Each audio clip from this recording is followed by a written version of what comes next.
Gemiddeld smiet een skiep 3 lampjes de keer. Maar statistieken zeggen net alles. Klaas en Ankie de Haan van jouw zwier hebben een skiep dat de vlier omvaagt met die sievers. Met 6 uitrollen.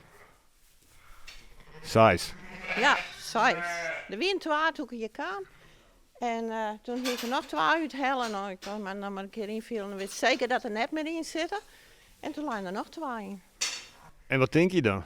Ja, nou ik zocht om nog een skier, wat er nog een oren bezig was. Hier, dat ze van oren winnen. Maar dat win het zo. Win al je van deze. Hij dat wel eens eerder met maken. Nee, nog nooit. Wel 4 maar geen nooit 6.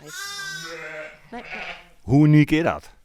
Ja, dat weet ik niet. Wij hadden nog nooit beleefd. En we houden heel lang skiën. We hadden nou net zo volle meer, maar we hadden in de tijd ook wel 150 lamje litten, maar dat is nooit gebeurd. En de mem, hoe gaat het met de mem?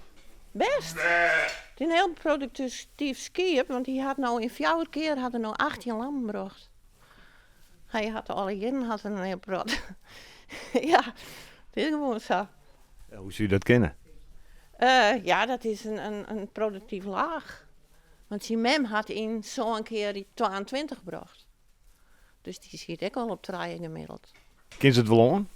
Nee, ik had er al 3 aan de flessen. Nee, en hij had nog 1 inlevering.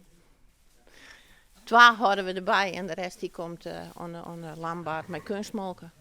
Dat komt toch net goed. Want een skiep had 2 oren en als die lam wat ouder worden, dan beginnen ze te vechten om de molken. En dan fretten ze het skiep aan en dan komt de spenen worden dan beschadigd.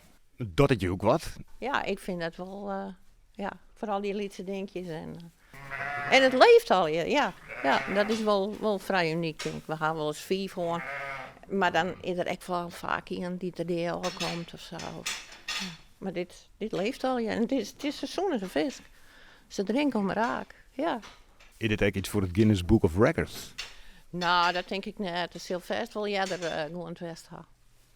Ja, nee, dat jou ik me net voor op. Nee.